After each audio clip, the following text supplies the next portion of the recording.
किसी भी राजनीतिक किले की दीवारें असल में ईंट और गारे से नहीं बनती। वो बनती हैं जातियों के समीकरण से, लोगों की उम्मीदों से और हाँ, वोटों की गिनती से। आज हम उत्तर प्रदेश की देवाई सीट के इसी किले को परत दर परत खोल कर देखेंगे। ये समझने की कोशिश करेंगे कि कैसे कोई एक इलाका किसी एक पार्टी का इतना मजबूत गढ़ बन जाता है और क्या उस गढ़ को तोड़ा भी जा सकता है। तो ये सिर्फ एक सीट का विश्लेषण नहीं है, ये आज की भारतीय राजनीति को समझने की एक प्रयोगशाला है। इस पूरी पड़ताल को समझने के लिए हम इसे 4 हिस्सों में देखेंगे।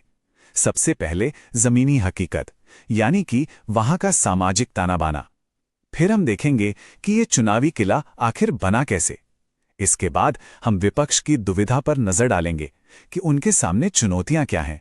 और आखिर में सबसे जरूरी, वापसी के लिए एक संभावित ब्लूप्रिंट पर भी चर्चा करेंगे। तो चलिए सबसे पहले जमीन पर उतरते हैं, क्योंकि देखिए, राजनीति हवा में नहीं होती, ये लोगों के बीच उनकी जिंदगी के इर्द गिर्द घूमती है। देवाई का सामाजिक ताना बाना ही वो कच्चा धागा है जिससे वहां की चुनावी किस्मत बुनी जाती है। आइए इसे थोड़ा और करीब से समझते हैं।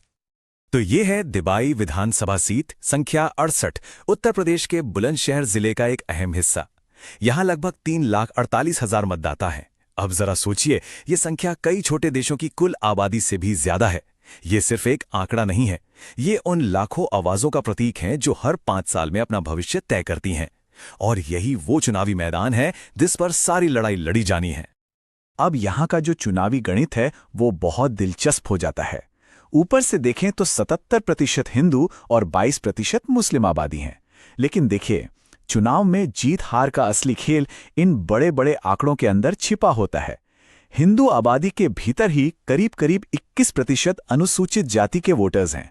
और ये वो समीकरण है जहां से पार्टियां अपनी रणनीति का क ख ग शुरू करती हैं। अगर हम और गहराई में जाएं तो यहां के मुख्य वोटर समूह हैं राजपूत, ब्राह्मण, ठाकुर और जाट। ये पारंपरिक रूप से काफी प्रभावशाली समुदाय रहे हैं, लेकिन असली खेल जो है वो गैर जाटव ओबीसी, अनुसूचित जातियों और मुस्लिम समुदाय के वोटों को एक साथ लाने या फिर उनके बिखरने पर टिका है।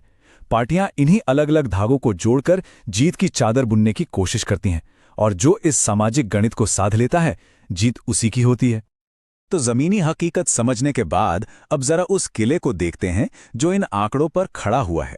हाल के चुनावों में भारतीय जनता पार्टी ने यहां सिर्फ जीत हासिल नहीं की है, बल्कि एक ऐसा दबदबा बनाया है जिसे भेदना लगभग नामुमकिन सा लगता है।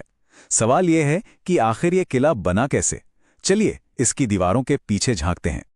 2022 के नतीजे देखिए, ये खुद अपनी कहानी कह रहे हैं। बीजेपी को मिले लगभग 59% वोट, समाजवादी पार्टी 27% पर सिमट गई और जीत का अंतर लगभग 68,000 वोटों का। राजनीति में इतना बड़ा अंतर सिर्फ एक जीत नहीं कहलाता, इसे एक लहर माना जाता है। ये साफ दिखाता है कि वोटर्स का एक बहुत बड़ा तबका एक ही दिशा में सोच रहा था।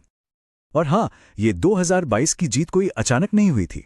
अगर हम समय में थोड़ा पीछे जाएं तो एक बिल्कुल साफ पैटर्न नजर आता है। 2017, 2019, 2022, 2024, चाहे विधानसभा का चुनाव हो या लोकसभा का, नतीजा एक जैसा ही रहा है। ये एक मजबूत स्थापित किले की तस्वीर है जिसकी नींव हर चुनाव के साथ और गहरी होती चली गई है।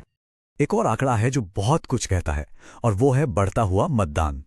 2007 से 2022 के बीच देवाई में वोट डालने वालों की संख्या में 8.5% की बढ़ोतरी हुई है।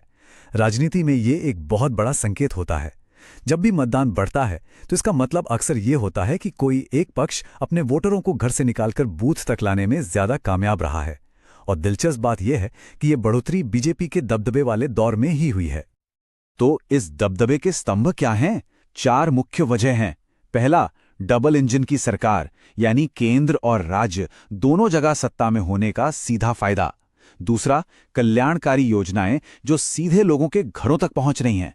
तीसरा, जमीन पर एक बेहद मजबूत संगठन। और चौथा, व्हाट्सएप जैसे माध्यमों से हर वोटर तक सीधा संवाद।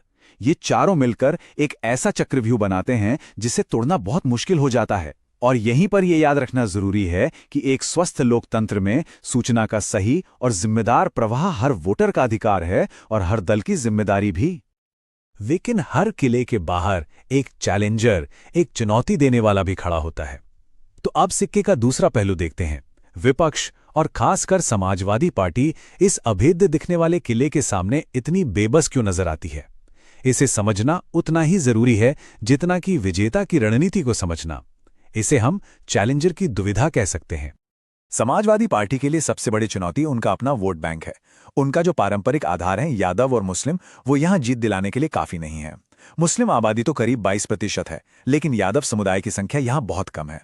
इसका सीधा मतलब यह है कि चुनाव जीतने के लिए उन्हें एक बड़ा गठबंधन बनाना होगा, जिसमें दलित, पिछड़े और वो स्विंग वोटर शामिल हों जो किसी एक पार्टी से बंधे नहीं हैं। और सच कहूं तो यही सबसे मुश्किल काम होता है। याद कीजिए, समाजवादी पार्टी यहां आखिरी बार कब जीती थी? 2012 में। और वो भी कैसे? सिर्फ 3600 वोटों के एक बहुत ही मामूली अंतर से। मुकाबला बिल्कुल कांटे का था। अब इसकी तुलना 2017 के बाद मिली लगभग 70,000 वोटों की हार से कीजिए। एक छोटी सी जीत से इतनी बड़ी एक तरफा हार तक का ये सफर, ये इस इलाके की राजनीति के पूरी तरह बदल जाने की कहानी कहता है। राजनीतिक विश्लेषण में हम एक शब्द का इस्तेमाल करते हैं, एट्रोफाइड ऑर्गेनाइजेशन। इसका सीधा सा मतलब है एक ऐसा स्थानीय पार्टी का ढांचा जो लगातार हार और एक मजबूत प्रतिद्वंदी के सामने धीरे धीरे कमजोर और निष्क्रिय हो जाता है। बूथ लेवल के कार्यकर्ता हताश हो जाते हैं और जमीन पर पकड़ ढीली पड़ जाती है। और जब जमीन के सिपाही ही थक जाएं तो संगठन की रीढ़ ही टूट जाती है। तो क्या इसका मतलब ये है कि इस किले को भेदा नहीं जा सकता? क्या ये कहानी हमेशा ऐसी ही रहेगी? नहीं। अब हम अपने विश्लेषण के अंतिम और सबसे अहम हिस्से पर आते हैं। यहां हम सिर्फ समस्याओं की बात नहीं करेंगे, बल्कि एक संभावित समाधान का खाका देखेंगे। एक ऐसा ब्लूप्रिंट जो किसी भी चैलेंजर के लिए वापसी का रास्ता बना सकता है। तो सबसे बड़ा और सीधा सवाल यही है, आप नतीजे कैसे बदलते हैं? इसका जवाब सिर्फ कड़ी मेहनत करने में नहीं, बल्कि सही दिशा में मेहनत करने में छिपा है। नतीजे बदलने के लिए आपको सबसे पहले खेल के नियम बदलने पड़ते हैं। सबसे पहला और सबसे जरूरी सिद्धांत, लड़ाई का मैदान बदलो। अगर आप सत्ताधारी पार्टी के बनाए हुए मैदान पर उनके मुद्दों पर चुनाव लड़ेंगे तो आप हमेशा हारेंगे। आपको बातचीत का मुद्दा ही बदलना होगा। सिर्फ विरोध करने के बजाय एक बेहतर विकल्प पेश करना होगा। मतलब उनके एजेंडे पर रिएक्ट करने की जगह अपना एजेंडा सेट करना होगा। एक ऐसा एजेंडा जो लोगों की रोजी रोटी और स्थानीय मुद्दों पर टिका हो। और इस नई रणनीति को ताकत देने के लिए एक बहुत शक्तिशाली नारा सुझाया गया है, हर घर मंदिर, एक खाली झोपड़ी। जरा इस नारे की चतुराई को समझिए। ये बड़े बड़े प्रतीकात्मक प्रोजेक्ट्स की तुलना सीधे सीधे आम आदमी की आर्थिक सच्चाई से करता है। ये बहस को सीधे आर्थिक सम्मान के मुद्दे पर ले आता है, और ये एक ऐसा मुद्दा है जो हर परिवार के लिए मायने रखता है। और ये सिर्फ एक नारा नहीं है, इसके पीछे एक पूरी 90 दिन की सर्जिकल स्ट्राइक जैसा प्लान है। पहला चरण, तैयारी और मोबिलाइजेशन, यानी वॉर रूम बनाना, बूथ के सिपाहियों को ट्रेनिंग देना।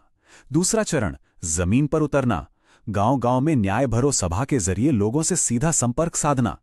तीसरा चरण, हवा बनाना, स्थानीय बोली में छोटे छोटे वीडियो और रील्स के जरिए अपनी बात हर फोन तक पहुंचाना। और आखिरी चरण, इस माहौल को जीत में बदलना, जब बड़े नेता और ट्रैक्टर यात्राएं सड़कों पर उतरें।